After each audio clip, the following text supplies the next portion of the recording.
comment réussir l'année 2026 avec Dieu. Ça, c'est le thème du mois. Et le dimanche dernier, nous avons commencé par un thème. C'était comment bâtir et réussir ma nouvelle année avec Dieu.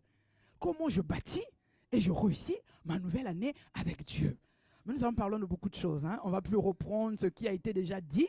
En tout cas, bien aimé, si tu n'étais pas là, repars, va regarder. Va voir, va suivre l'enseignement. Moi-même, je réécoutais, je me disais, waouh, gloire à Dieu. Dieu nous donne des révélations. Parfois, même toi-même, tu t'écoutes, tu te dis, ça ne peut pas venir de moi. Sincèrement, j'ai réécouté hier, je me disais, mais vraiment, Dieu fait ce qu'il veut, mais je lui rends toute la gloire. Amen. Et je vais juste reprendre 2 petits points avant de continuer. La première chose que nous avons vue, qu'on ne pouvait pas commencer une année sans directive, sans vision. Tu ne peux pas démarrer l'année en n'ayant rien. Parce que personne ne peut prendre un transport, personne ne prend un bus s'il ne connaît pas là où il va. Tu ne peux pas prendre, même le train, tu ne le prends pas comme ça. L'avion, tu prends parce que tu sais où tu vas. Et tu vas te diriger vers le transport dont tu as besoin.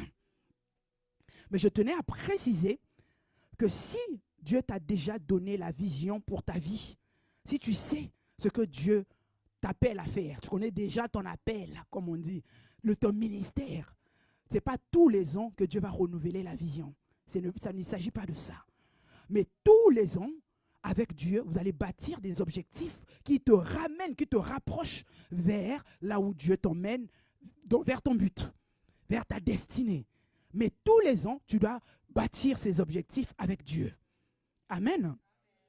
Maintenant, si toi, tu ne connais pas encore ta mission de vie, le but pour lequel Dieu t'a suscité, t'a mis sur la terre, tu retournes vers lui pour le lui demander. Mais pour la personne qui connaît, tous les jours, tous les ans, c'est remettre les choses en ordre en disant, Seigneur, cette année, on fait comment? Parce que je ne veux pas le faire par moi-même. Je sais que c'est toi qui connais le chemin. C'est toi qui as dit que tu connais les projets que tu as formés pour moi. Alors que tu connais les projets, c'est toi qui sais par où je dois passer pour pouvoir atteindre ces projets. Amen. Et le deuxième point qu'on avait vu, c'était, après ça, il faut une résolution. Dieu te donne une direction. Dieu te donne des directives. Ça, c'est la part de Dieu. Amen. Tu as reçu les directives, tu as reçu les objectifs, mais il te faut maintenant, quoi? Prendre des résolutions. Amen. Des résolutions, ce ne sont pas des intentions. Ce n'est pas, ah, j'ai envie de faire ça, non. Mais des résolutions fermes. Des décisions fermes. Tu te fixes des objectifs clairs. Parce que si tu ne le fais pas, tu seras une personne qui va s'arrêter en cours de chemin. Or, quand tu as des résolutions, bien aimé, quel que soit ce qui se passe, tu dis non. Par rapport à cette vision que j'ai reçue, par rapport à ce que je me suis fixé, je dois faire ce que je dois faire. Prendre des décisions. Une décision, il y a la volonté, mais il y a l'action. Ah oui, parce qu'il y en a, je l'ai dit la dernière fois, il y a des personnes qui disent malgré ma bonne volonté. Non, bien aimé, la bonne volonté sans action, ça ne sert à rien. Amen. Ah oui, parce qu'il y a des chrétiens qui se disent, comme Dieu va faire, moi je vais croiser mes bras. Dieu va faire. Je prie, je jeûne, j'attends. Bien aimé, même le Seigneur Jésus a dit, mon Père agit, moi aussi j'agis. Dans d'autres versions, Bible français courant, il dit, mon Père travaille, moi aussi je travaille. Eh oui, tu ne peux pas te dire parce que Dieu est en action que moi je fais rien, bien aimé. Dieu est en action, mais toi aussi tu dois être en action. C'est en parallèle. La Bible dit que c'est avec Dieu qu'on fait des exploits. Ce n'est pas c'est Dieu qui fait des exploits, mais avec Dieu, nous ferons des exploits. C'est avec Dieu. 60, verset 12, je pense. Avec Dieu, nous ferons des exploits. Je ne vous ai pas donné, je pense, mais c'est... Avec Dieu, nous ferons des exploits. C'est ensemble avec Dieu que nous allons arriver à faire des exploits. Mais Dieu seul ne fait pas d'exploits sans toi. Il a besoin de faire des exploits avec toi, avec ta collaboration. Il fait par toi. Amen. Alors si tu attends les exploits dans ta vie, bien-aimé, c'est le moment de te dire, il agit, moi aussi j'agis. De te mettre à l'œuvre. Il dit, recommande tes œuvres à l'Éternel et tes projets réussiront. Mais toi, tu as quelle œuvre à recommander? Ou tu attends juste que tes projets réussissent? Tu fais rien. Et tu es là, tu dis, j'ai des projets, j'ai des projets, j'ai des projets. C'est bien. Mais quelles sont les œuvres que tu recommandes à Dieu? Tu n'as pas d'œuvre à recommander? Il faut retenir, mon père agit, moi aussi, j'agis. C'est ça la résolution. Je décide, j'ai la volonté, je suis en action. Et c'est ça qui va emmener, qui va faire toute la différence. Sans résolution, bien aimé, il n'y aura pas de succès. La Bible dit, dans Job 22, 28, à tes résolutions répondra le succès. Le succès est la réponse à tes résolutions. Le succès est la réponse à tes résolutions. Le succès attend quoi? Tes résolutions. Amen. Il dit, je suis succès. Je suis disponible. Mais j'attends quoi? Tes résolutions. Parce que je suis la réponse à tes résolutions. Bien aimé, Dieu fonctionne avec des principes. Ce qu'il dit, c'est ce qui se fait. S'il dit que le succès, c'est la réponse à tes résolutions, tu dois avoir des résolutions, bien aimé, afin de recevoir le succès. Toi, tu es là, tu attends le succès sans résolution. Ça ne se fera pas. Amen. Voilà pourquoi, pour la suite, notre sous-thème d'aujourd'hui, je l'ai intitulé « Que dois-je faire pour que ma nouvelle année soit un succès ?» Que dois-je faire pour que ma nouvelle année soit un succès? Soit une bénédiction, si tu veux, soit une réussite. Mais que moi, quelle est ma part à moi? Quelle est ma part à moi? Déjà, les résolutions, c'est ta part. Mais on va aller dans les détails. Dans les résolutions, quelqu'un peut dire, mais qu'est-ce que je fais? Quelle est la bonne décision? Que dois-je faire? Bien aimé, en méditant sur la parole, j'ai fini par comprendre, en fait, dans résolution, dans ces décisions, il suffit juste de l'obéissance. L'obéissance à Dieu. L'obéissance à la parole de Dieu. Il te suffit, c'est-à-dire que si tu décides, si tu dois décider, si tu as une bonne résolution pour 2026, décide d'obéir à la parole de Dieu. Décide d'obéir aux instructions divines. Décide de te dire, quoi qu'il arrive, je vais obéir. Bien-aimé, on ne dira jamais assez. Ceux qui réussissent avec Dieu, ceux qui ont du succès avec Dieu, ce ne sont pas forcément les meilleurs, mais ceux qui ont décidé, qui se sont résolus à dire, je vais lui obéir. Tout ce qu'il me demande de faire, j'obéis. Parce que la Bible nous dit, l'obéissance vaut mieux que les sacrifices. Amen. Alors que plusieurs chrétiens aujourd'hui sont dans les sacrifices. Il faut faire passer des nuits et des nuits de prière, mais à côté ne veulent pas obéir à la parole de Dieu. Je veux bien jeûner, je veux bien prier, je veux bien faire les campagnes, je veux bien être connecté dans toutes les plateformes de prière. Mais ma vie ne suit même pas ce que Dieu me demande de faire. Bien aimé, à ça, tu veux t'attendre à quoi? Tu veux t'attendre à quoi? On va lire. L'Éternel trouve-t-il du plaisir dans les holocaustes et les sacrifices comme dans l'obéissance à la voix de l'Éternel? Voici, l'obéissance vaut mieux que les sacrifices. Et l'observation de sa parole vaut mieux que la graisse des béliers. Il dit, voici, l'obéissance vaut mieux que les sacrifices. Et l'observation de sa parole vaut mieux que les graisses de bélier. Bien aimé, ça veut dire quoi? Ça veut dire que aujourd'hui, tu mets beaucoup d'énergie et tu oublies le plus important. Tu mets beaucoup d'énergie dans les sacrifices. On dit, ah, on est connecté. Dans telle plateforme, il y a prière. Ah non, c'est prière de délivrance, c'est prière de libération. Bien aimé, tout ça c'est bien. Mais à côté, est-ce que tu obéis à la voix de Dieu? Est-ce que tu obéis à la parole de Dieu? Et à la fin, tu dis, on a prié pour moi, mais je n'ai rien eu. Bien aimé, Dieu est un Dieu d'ordre. Dieu fonctionne avec des principes, des lois. Il te dit, oui, les sacrifices, c'est bien, c'est pas mauvais. Je ne t'interdis pas de faire les sacrifices. Mais l'obéissance est au-dessus des sacrifices. Quand tu obéis à sa voix, c'est au-dessus de tout ce que tu peux faire comme sacrifice. Est-ce que c'est clair?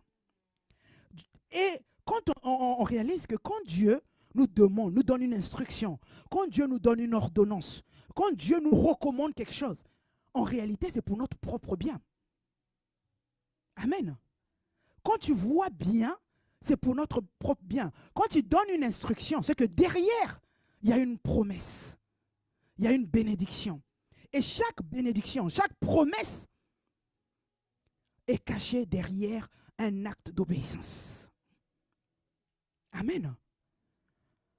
Quand Dieu te donne une ordonnance, quand tu donnes une instruction, ce que tu appelles commandement là, quand Dieu t'ordonne, te demande de faire quelque chose, bien aimé, sois attentif parce que derrière ça se cache une bénédiction. Mais la bénédiction, l'accomplissement dépend de ton obéissance à cette instruction. Est-ce que tu suis, bien-aimé? Alors que toi, tu vois juste la difficulté à obéir, à faire ce qu'il te demande de faire. Mais bien-aimé, la promesse, l'accomplissement t'attend en disant, moi j'attends que tu obéisses parce que je suis disponible. Je suis là. Mais il te faut obéir à ce que Dieu te demande de faire. Bien-aimé, même pour une vision, quand tu reçois une vision de la part de Dieu, dis-toi, je dois m'atteler, je dois accomplir ce que Dieu me demande. On va prendre l'exemple sur notre vision, la vision reçue au refuge. On va lire dans Ésaïe 54, à partir du verset 2. Élargis l'espace de ta tente, qu'on déploie les couvertures de ta demeure. Ne retiens pas, allonge tes cordages et affermis tes pieux. Ça peut paraître comme des commandements que Dieu nous donne. Tu entends ça, tu dis, mais il nous demande quoi? Qu'on puisse élargir l'espace. Il nous donne une instruction. Donc, on élargit l'espace, ok? Après, il dit, ne retiens pas. D'autres versions disent, ne calcule pas la dépense. Donc, tu as un travail à faire, tu as des œuvres à faire, tu as quelque chose à faire. Mais pourquoi il le dit? C'est la suite maintenant, au verset 3. Il dit, car... Vous voyez quand il y a un car, parce qu'il y a quelque chose qui a été dit avant.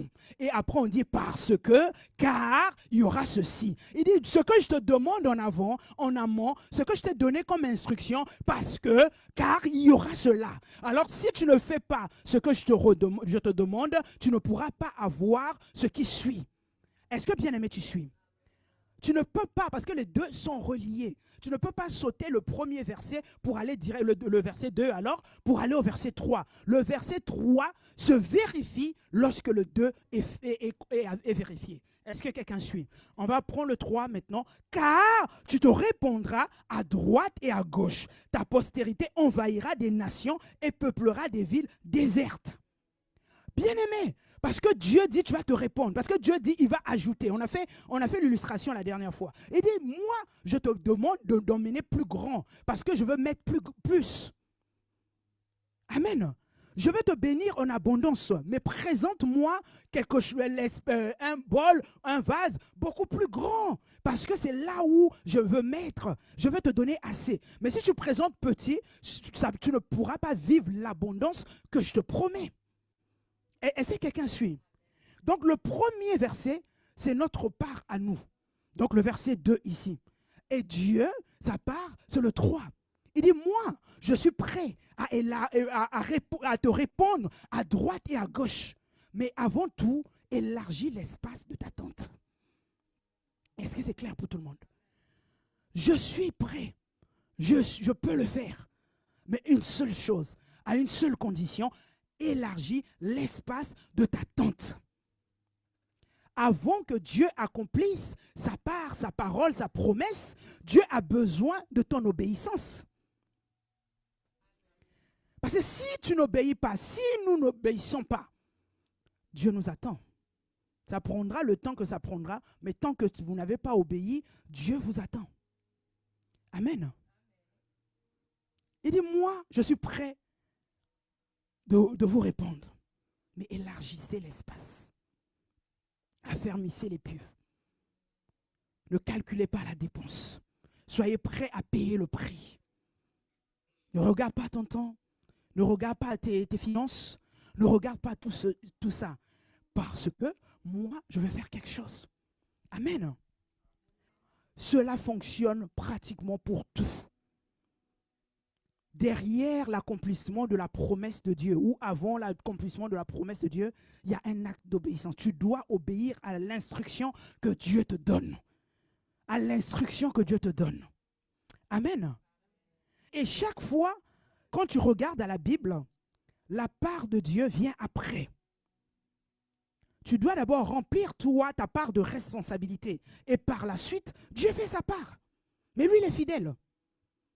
Lui, c'est quelqu'un qui est fidèle. Il ne bouge pas, il ne change pas. Il ne va pas revenir sur sa parole. Il t'a déjà dit. Toi, tu fais ta part. Ça ne te coûte rien, bien-aimé. Si tu ne l'as jamais fait, fais-le. Dis, en cette année, je décide d'obéir. Ça me coûte ce que ça me coûtera. Mais je préfère obéir parce que je sais que j'attends de Dieu. Amen. J'attends de Dieu. Ah oui. On dit, pour le Seigneur Jésus, il a été obéissant. Obéissant jusqu'à la mort, même la mort de la croix. C'est pourquoi Dieu l'a souverainement élevé. Bien aimé, s'il n'a pas été obéissant, il ne devait pas avoir le c'est pourquoi. C'est pourquoi, c'est-à-dire que c'est parce qu'il a été obéissant jusqu'à la mort, même la mort de la croix. Voilà pourquoi Dieu l'a souverainement élevé. Il lui a donné le nom au-dessus de tout nom. Afin qu'au nom de Jésus, tout genou fléché. On aime ça. Mais suivons le modèle. Modèle par excellence. Il a été obéissant.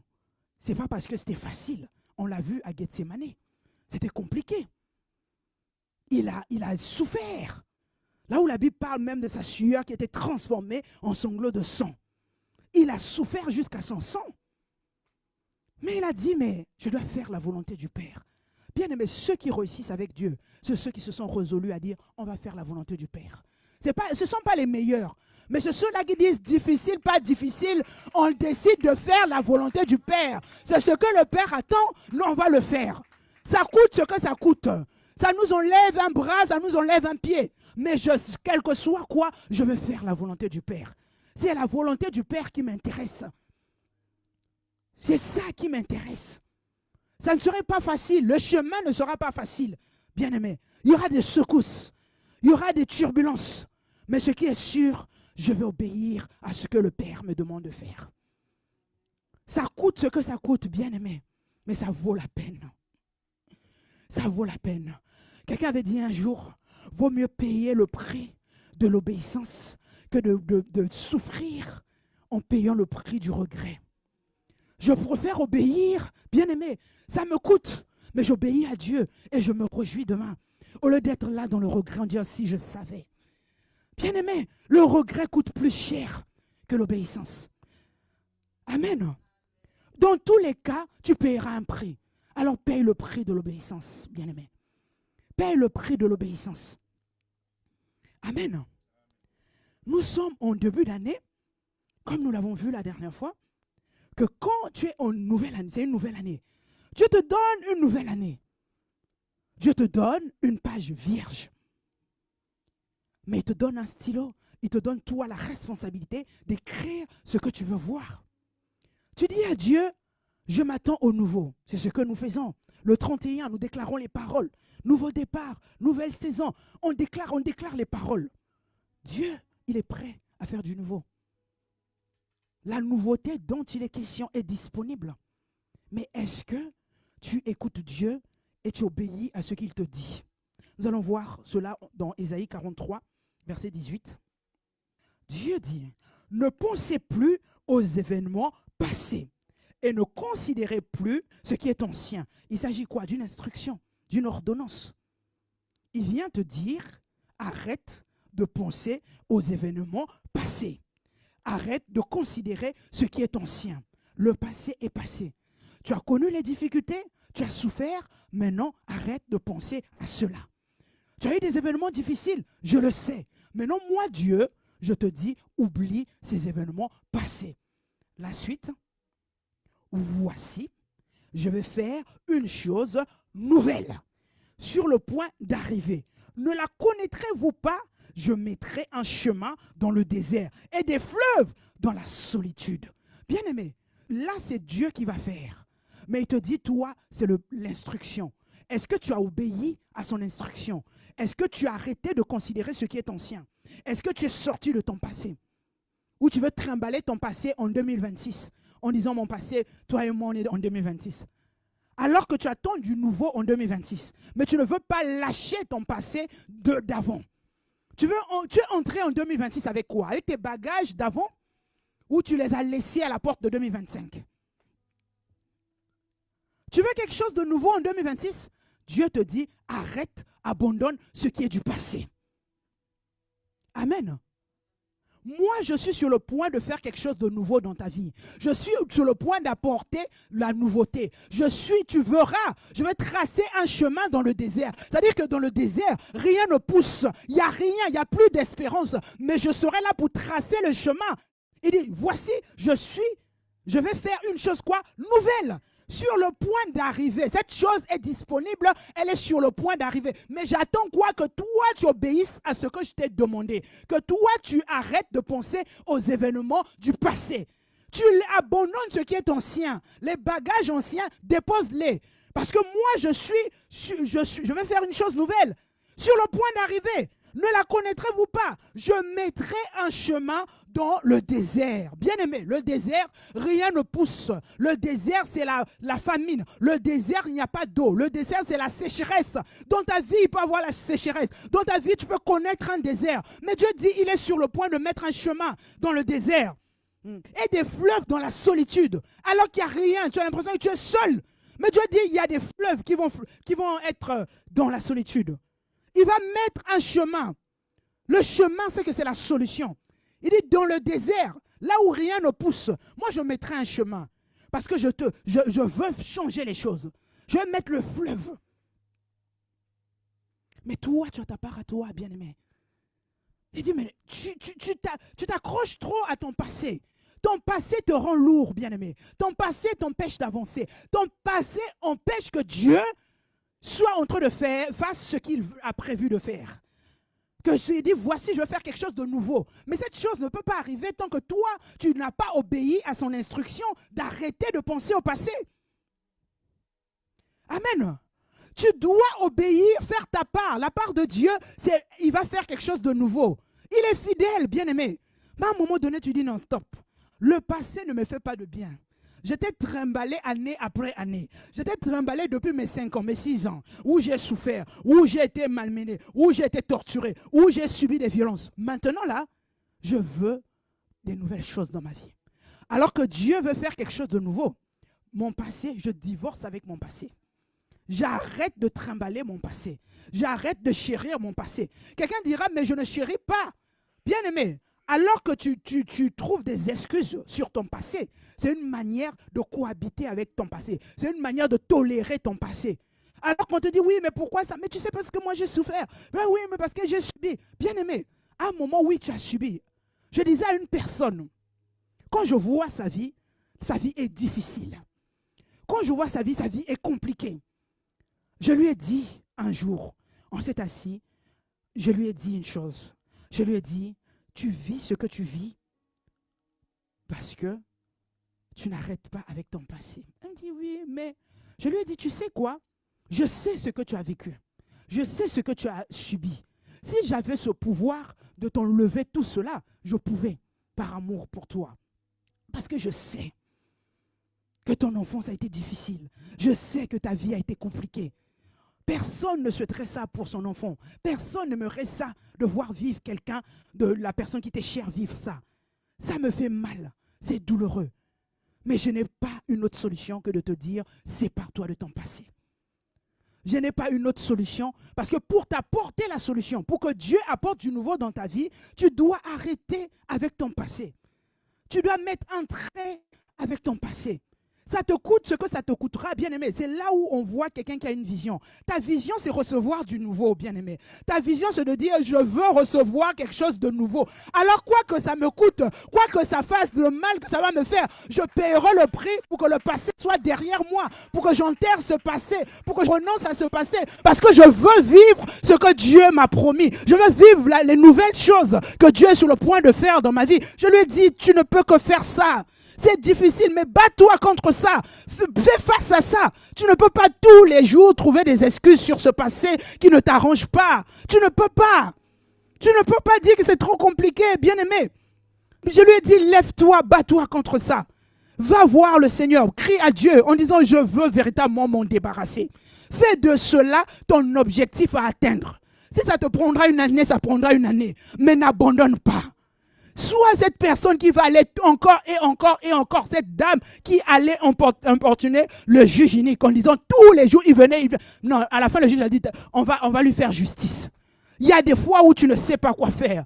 Tu vas à Dieu encore et encore. Si tous les jours c'est le même sujet, bien aimé, va avec le même sujet. En disant, je suis fatigué de mon passé. Je n'en peux plus de ce passé. Je souffre de ce passé. Ce passé ne me lâche pas. Ça me hante. Je ne veux plus de ça.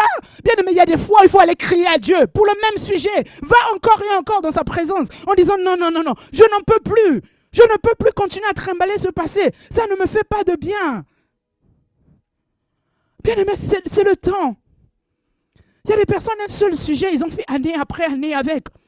Quand on parle de cette dame qui allait importuner le juge unique, elle partait, elle disait la même chose.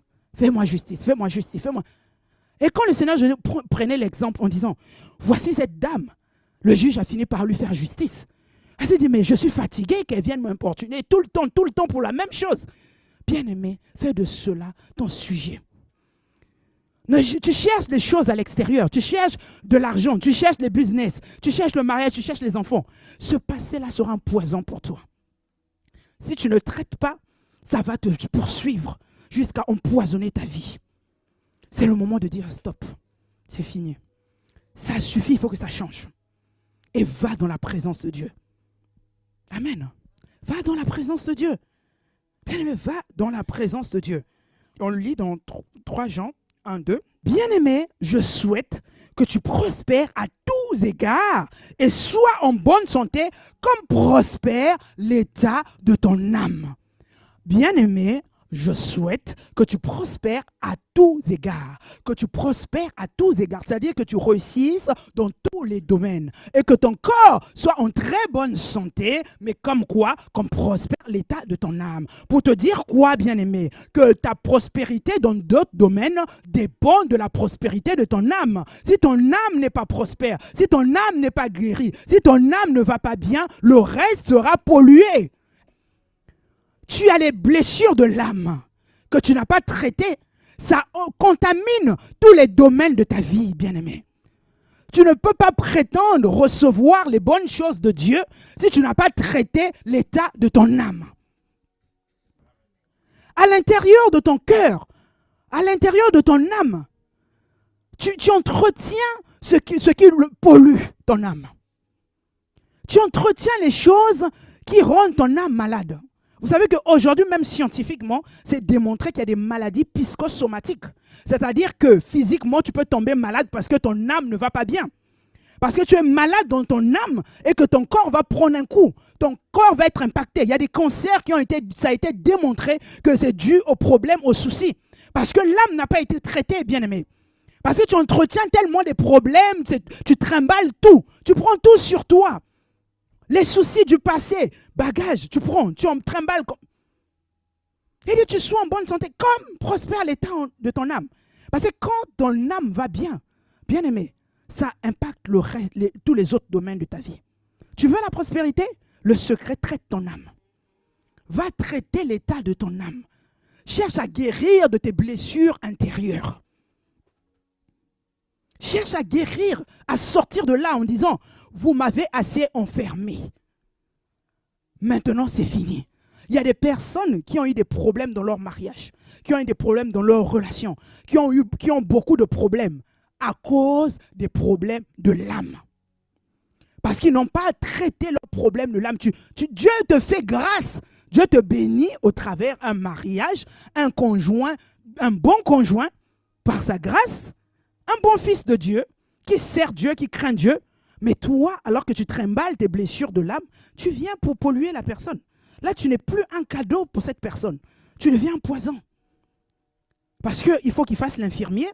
Après, il fasse le pasteur. Après, il fasse, je ne sais pas qu'est-ce qu'il va faire.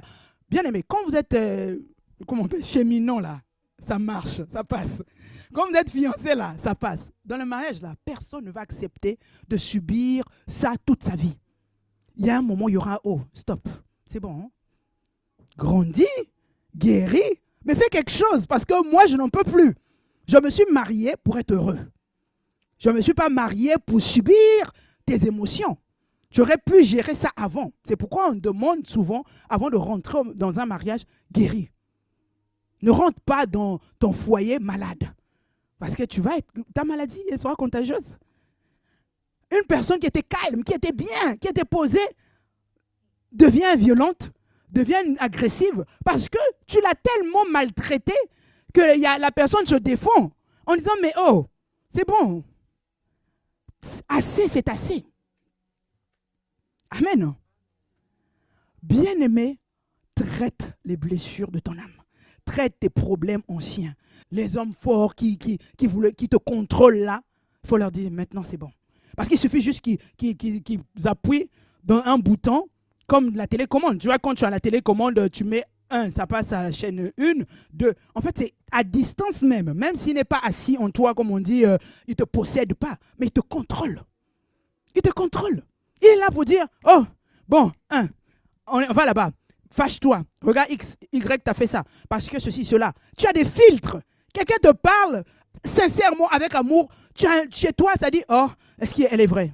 Est-ce qu'il est vrai? Est-ce que ceci, oh, bien aimé. Tout ça, ce sont les blessures de l'âme.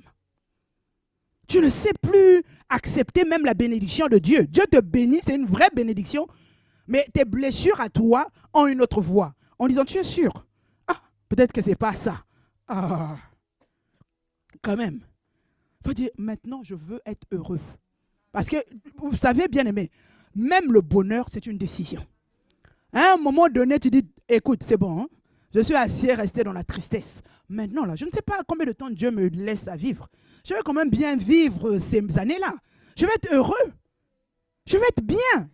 Pourquoi aujourd'hui ça va, demain ça ne va pas? Pourquoi c'est yo-yo? Pourquoi me faire ça? Ce n'est pas normal. Ça ne vient pas de Dieu. Parce que Dieu dit, soyez toujours joyeux. Amen. Dieu n'est pas à l'origine de tes souffrances, des tristesses. Non. Dieu ne donne pas la tristesse. Quand tu vois ça de manière qui perdure, ce n'est pas bon. Il faut traiter. Moi, j'ai appris une chose, que le diable, il est dans les détails. Toi, là où tu dis, oh, c'est un détail. Lui, c'est là où il est. Donc, il faut traiter tous les détails. Amen. Il faut traiter tous les détails. Quand la parole de Dieu te donne une instruction, bien aimé, obéis. Ne réfléchis pas. Ne dis pas que, oh, mais, va pardonner. Tu dis, oh, la personne est impardonnable. Bien aimé, est-ce que ça dépend de la personne ou ça dépend de l'instruction que Dieu te donne? Je m'en fous qu'il soit impardonnable ou voilà. Quel que soit ce que la personne m'a fait ou t'a fait, tu te dis, mais moi, ce qui m'importe, c'est obéir à la voix de Dieu. C'est obéir à ce que Dieu me recommande. Parce que je sais que ma vie en dépend. Ma bénédiction en dépend. Je ne veux pas me priver de mes bénédictions parce que toi, tu m'as fait du mal. Bien aimé, il y a des fois où il faut prendre des décisions. Il faut faire un choix. Le choix qui t'arrange. Et le choix qui t'arrange, c'est l'obéissance à la parole de Dieu. Que la personne te trouve, oh, mais vraiment, il est faible ou je ne sais pas, il est faible ou je ne sais pas quoi, tout ce qu'on peut traiter. Bien aimé, tant que Dieu me valide là, tant que c'est bon pour Dieu, c'est bon pour moi. Le reste là, en tout cas, franchement, tu penses ce que tu penses. Tant que je pense, c'est-à-dire ma préoccupation, c'est que qu'est-ce que Dieu en pense? C'est ça qui m'importe. Alors quand tu veux même entreprendre, tu entendras la voix de l'échec des années... Bon, ce n'est pas 1900, il y en a qui ne sont pas nés en 1900, il y en a des 2000 maintenant. Des années passées qui vont te dire, ah, moi je suis échec. Tu sais que quand tu faisais ça là, tu échouais toujours. Tu lui dis, hey, ça là c'était avant. Toutes ces choses-là sont passées. Je suis une nouvelle création. Les choses anciennes sont passées. Tu n'es pas là pour me présenter la photocopie de ce qui a été déchiré à la croix. Tout ça a été réglé. Maintenant, là, je suis une nouvelle création. Je ne suis plus celle qui a échoué hier. Celle qui a échoué hier, là, est morte. Maintenant, en Christ, je suis une nouvelle création. Amen. Je suis nouveau. C'est ça qu'il faut retenir, bien-aimé. À une fille, elle était une sœur, elle était tellement accablée par ce qu'elle a vécu, par ceci, par cela. Elle avait des propositions de mariage, mais elle était bloquée parce qu'elle a connu des violences physiques, des abus. Tout le temps, elle était bloquée. Elle était traumatisée. Et un jour, on parle et comme ça, mais je lui explique, je lui dis, est-ce que tu as expérimenté la nouvelle naissance? Elle me dit, bah oui, je suis née de nouveau et tout et tout. Je lui dis, va véritablement expérimenter la nouvelle naissance. Elle ne comprenait pas. Hein. Elle dit, oh, moi je suis baptisée, ça fait depuis je ne sais pas combien de temps, mais ce que tu traverses là, c'est quelqu'un qui n'a pas conscience de sa nouvelle identité en Christ. Tu es passé par les autres baptêmes, mais tu n'as pas pris conscience que tu es né de nouveau.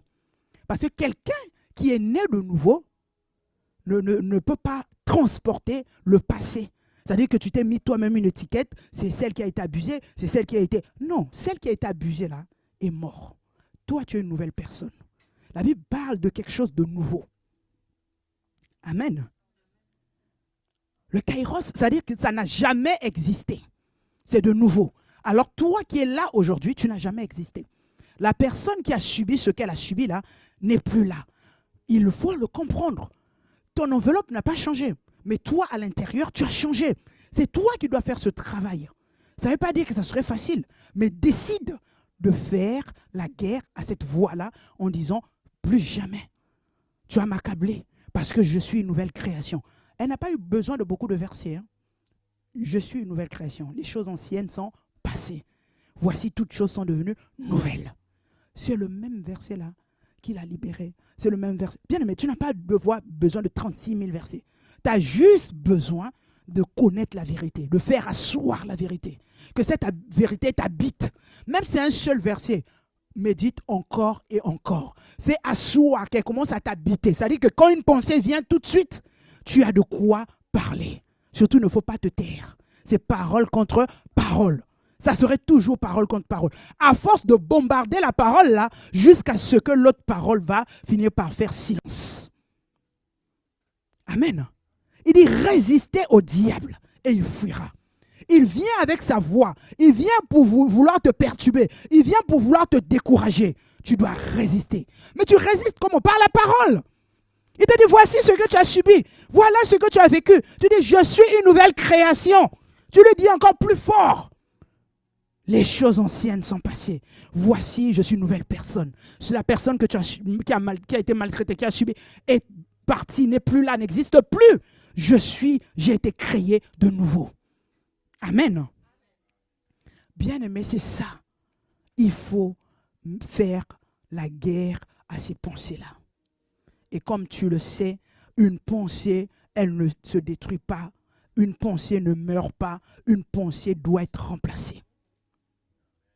La pensée, elle ne va pas mourir. Elle va toujours être là présente. En disant, voici, voici, voici. Maintenant, toi, tu as une puissante. Tu as la parole puissante de Dieu. Tu prends cette parole. Là, je ne te demande pas de prendre les paroles positives. Parce qu'il y a quelqu'un qui m'a montré sur son téléphone, elle a pris beaucoup de paroles positives. Je lui ai dit, parole positive, ce n'est pas parole de Dieu. La parole qui est puissante. La parole qui est capable de renverser d'autres paroles, c'est la parole de Dieu. Ce n'est pas la parole positive, la parole qu'on te dit, dis ça, dis... Non, non, non. Parole de Dieu. C'est cette parole qu'il faut aller prendre. Tu récupères la parole de Dieu, bien-aimé. C'est cette parole qui va vaincre cette pensée. Amen.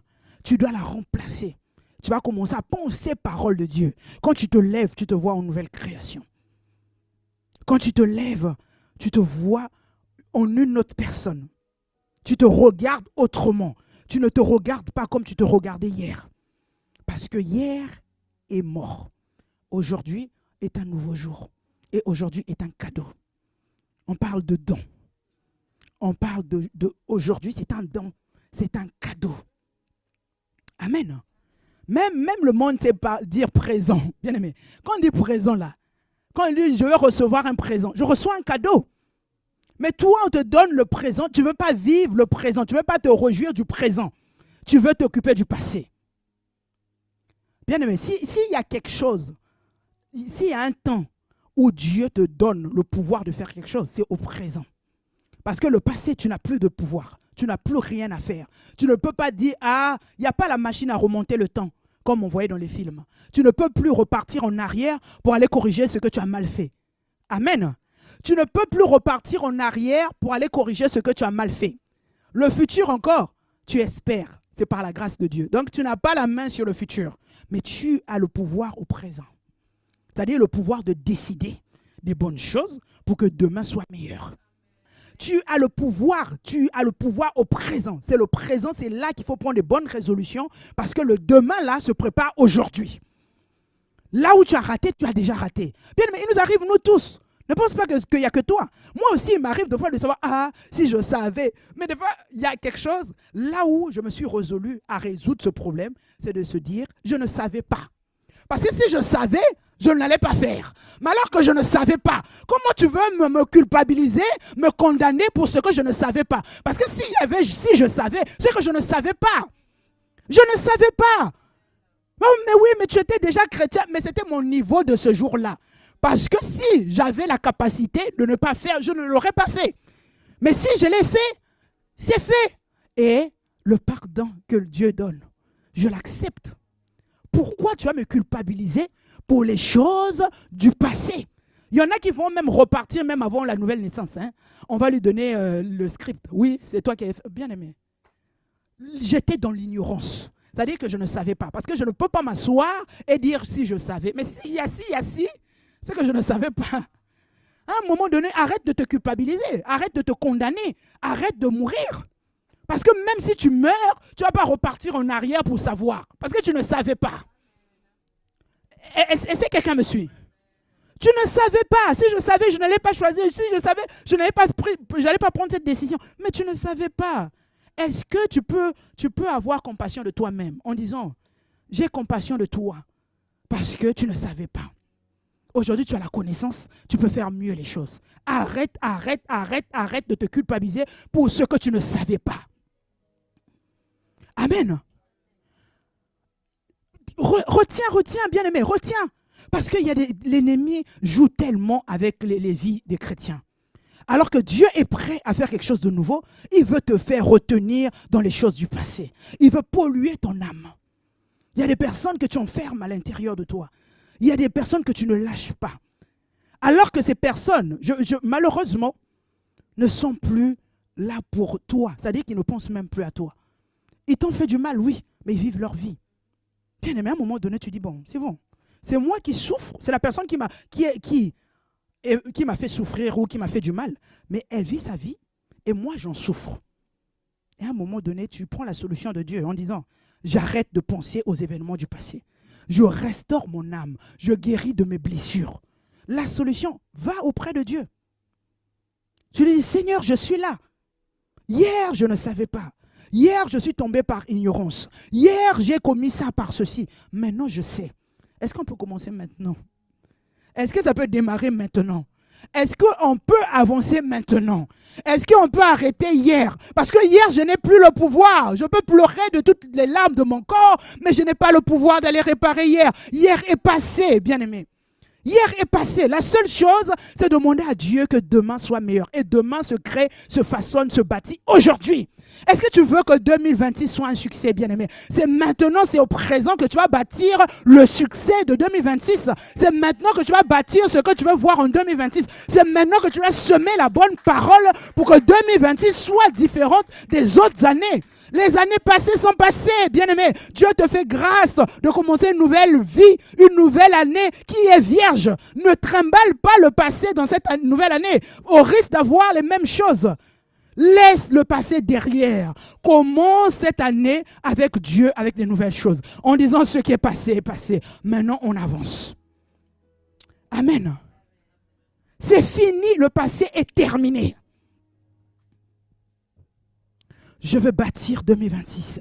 Je veux que 2026 soit un succès. Et la suite des années. Parce que je prends les bonnes résolutions. J'arrête de faire comme moi. J'obéis à ce que Dieu me demande de faire. Amen. Bien-aimé, traite les problèmes du passé. Débarrasse-toi du passé. Traite les problèmes de l'âme. Guéris-toi de ton âme. Guéris. Guéris. Tu en as besoin. Parce que quoi? Tu prospéreras à tous égards. Tu as besoin de prospérer. Tu as besoin du succès. Ça dépend de l'état de ton âme. Ta résolution de cette année traite ton âme. Assieds-toi, prends rendez-vous avec ton âme. Parce que Dieu renouvelle ton esprit. Mais la restauration de l'âme, c'est ta responsabilité. Tu dois éduquer ton âme, rééduquer ton âme. En lui apportant autre chose, la parole de Dieu. C'est dans l'âme, c'est ça, c'est le siège des émotions. C'est là où siègent les émotions. Tu dois traiter en disant, hier tu as reçu ça, voilà pourquoi tu es comme ça. Maintenant là, la parole de Dieu. Encore et encore, bombarde ton âme de la parole de Dieu. Nettoie ton âme par la parole de Dieu. La seule manière de nettoyer ton âme, c'est bombarder la parole. Pour restaurer ton âme, prends la parole de Dieu. Change les pensées que tu avais en parole de Dieu. Amen. Et tu verras que les autres domaines vont suivre. Les autres domaines, on ne peut pas faire autrement, bien-aimé. On ne se moque pas de Dieu. C'est ce que l'homme aura semé. Galates 6, verset 7. Ne vous y trompez pas à ce sujet. Dieu ne permet pas qu'on se moque de lui. Chacun récolte ce qu'il a semé. Ne vous trompez pas à ce sujet. Dieu ne permet pas qu'on se moque de lui. Chacun récolte ce qu'il a semé. Bien-aimé, Dieu ne permet pas qu'on se moque de lui. Ça veut dire quoi? C'est que quand tu fais un deal avec Dieu, il te donne une instruction, tu dois faire ta part. Parce que lui, avant de faire, toi, tu as déjà fait pour toi. Et qu'est-ce que tu sèmes? Est-ce que tu sèmes l'obéissance à sa parole ou tu sèmes ce qui te plaît? Ce que tu sèmes, c'est ce que tu vas récolter. Et tu ne seras pas surpris de ta récolte. Parce que ta récolte dépend de ta semence. Est-ce que tu sèmes la parole de Dieu dans ton cœur? Est-ce que tu prends le temps de dire ce qui m'importe, c'est la parole de Dieu? Ce qui m'importe, c'est ce que Dieu me dit. Ce qui m'importe, c'est faire asseoir cette parole à l'intérieur de moi pour qu'elle fasse le travail qu'elle doit faire. C'est la semence dont j'ai besoin pour pouvoir produire du fruit dont j'ai besoin. Il y a des personnes, ils veulent des maïs, mais ils sèment des cacahuètes. Bien aimé. Est-ce que tu vois que ce n'est pas cohérent? Tu t'attends au maïs, toi tu passes ton temps à semer les cacahuètes, mais tu auras des cacahuètes, bien aimé. Tu ne peux pas avoir la récolte différente de ce que tu as semé. Est-ce que c'est clair? En cette année, que veux-tu semer? Est-ce que tu apportes les graines de ton passé pour vouloir semer en 2026 ou tu prends les graines nouvelles pour 2026? Assez de récolter le passé, ne sème plus le passé. C'est la même chose. Fatigué de ton âme, ne présente plus la même âme en 2026. Tu es rentré avec quoi en 2026? Quel est l'état dans lequel tu es rentré en 2026? Alors que nous sommes là le 31, on déclare, on proclame, on déclare, on proclame. Mais est-ce que tu as pris le temps de faire la paix à l'intérieur de toi-même? Est-ce que tu es conscient aussi, à part les déclarations, il me faut une âme restaurée? Est-ce que tu es conscient qu'à part les déclarations, il me faut semer des bonnes graines? Est-ce que quelqu'un me suit? Je déclare, c'est bien. Les déclarations, vaut la peine, ça vaut la peine. Ça vaut la peine. Mais est-ce que tu es conscient que l'état de ton cœur peut polluer tout ce que tu as déclaré?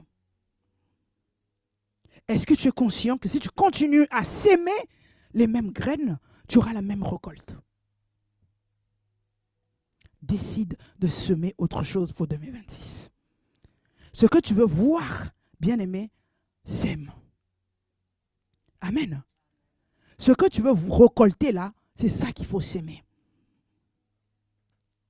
Je ne reçois pas assez. Bien-aimé, parce que tu ne donnes pas assez. Tu ne sèmes pas assez.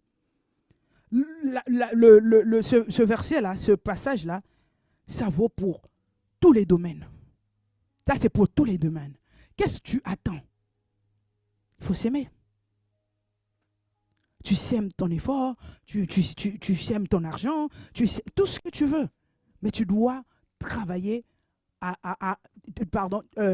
choisir ta semence. Et ça, c'est clair pour tout le monde. Et la semence, la Bible nous dit que c'est la parole de Dieu. La parole de Dieu, c'est cette semence qui est incorruptible. C'est cette semence que nous voulons nous tous. C'est-à-dire que quand tu as besoin de quelque chose venant de Dieu, Dieu te donne sa parole. Et quand tu prends cette parole, tu la sèmes dans ton cœur et cette parole t'apporte ce que tu attends. Donc dans tous les domaines de la vie, Dieu a parlé. Ah oui, parce que quelqu'un dit oui, moi je continue à prier pour attendre que Dieu me dise quelque chose. Dans tous les domaines. Quel est le domaine, quel est ton domaine que tu attends? Là où tu veux récolter. Qu'est-ce que tu veux recevoir en 2026? Va chercher dans la parole. Tout est là, tout est écrit. Va prendre cela pour toi en disant, moi, cette année-là, je vais virer telle maladie. Tu vas voir dans la parole, qu'est-ce que Dieu dit par rapport à la maladie? Cette année, je veux me marier. Qu'est-ce que Dieu dit par rapport au mariage? Bien aimé, c'est cette parole-là que tu prends, que tu sèmes encore et encore.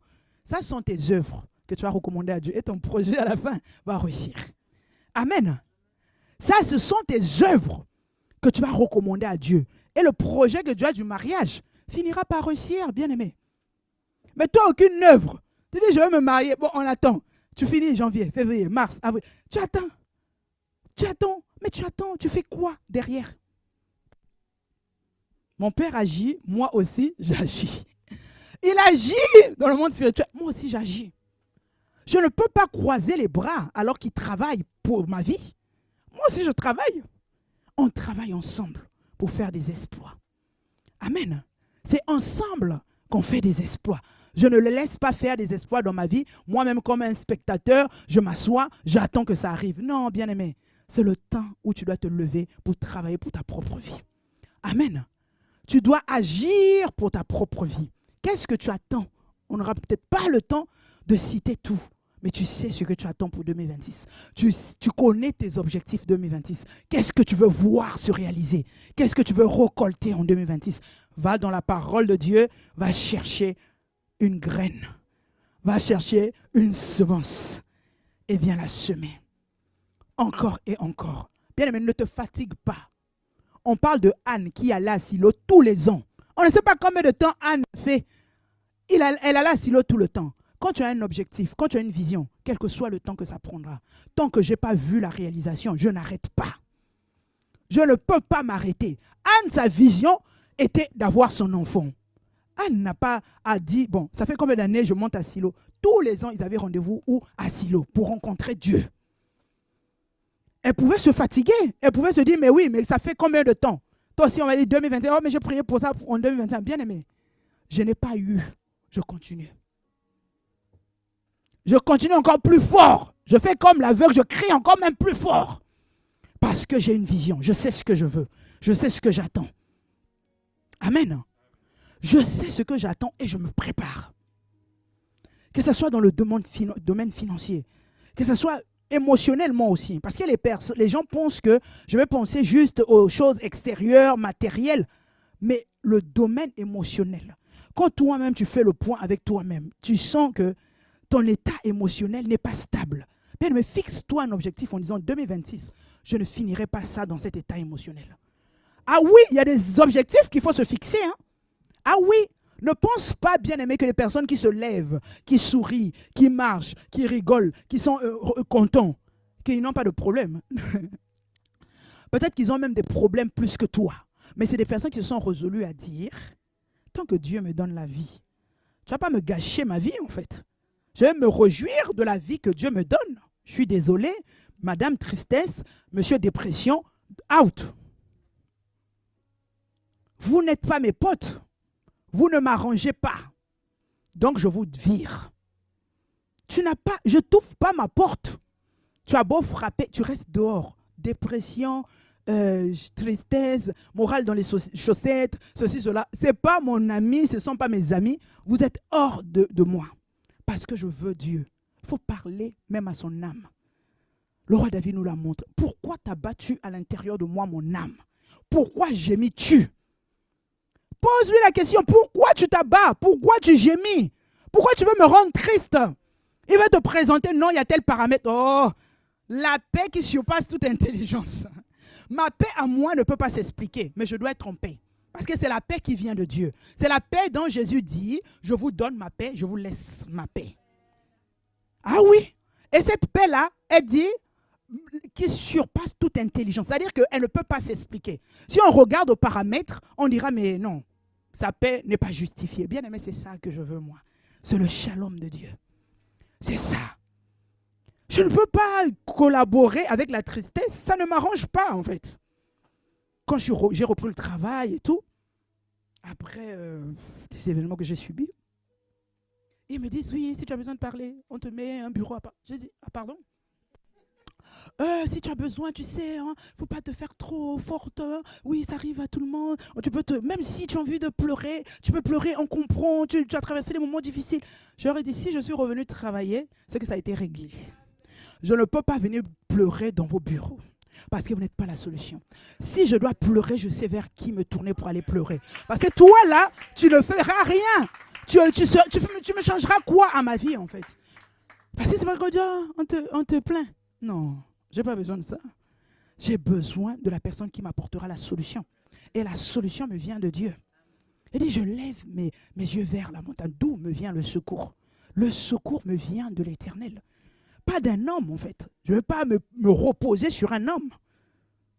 Déjà, lui-même, si tu comptes ses bagages de problèmes, est-ce qu'il va pouvoir de porter les tiens? Il ne peut pas. Limité. Alors, c'est un choix, la vie, bien-aimée. C'est un choix. Amen. On va finir par ce verset qui va résumer tout. Josué 1, au verset 8. Tu prends sa parole de vie. Bien-aimé, ça va résumer tout. C'est la clé des clés. Si tu veux véritablement avoir du succès en 2026, ce que tu dois faire se retrouve, tout ce que j'ai dit se résume dans ce verset. Répète sans cesse les enseignements du livre de la loi, redis-les dans ton cœur jour et nuit. Ainsi, tu t'efforceras d'obéir à tout ce qui est écrit. De cette façon, tu mèneras tes projets avec succès et ils réussiront. Répète sans cesse les enseignements du livre de la loi. Redis-les dans ton cœur jour et nuit. Ainsi, tu vas t'efforcer d'obéir à tout ce qui est écrit. De cette façon, tu mèneras tes projets avec succès et ils réussiront. Tu vas avoir du succès en 2026. Répète la parole de Dieu. Fais asseoir la parole de Dieu dans ton cœur. Efforce-toi à obéir aux instructions, aux ordonnances de Dieu et tu verras que ton année 2026 sera un succès et tu vas réussir dans tout ce que tu vas faire. Est-ce que nous pouvons encore acclamer le Seigneur pour sa parole? Amen, amen.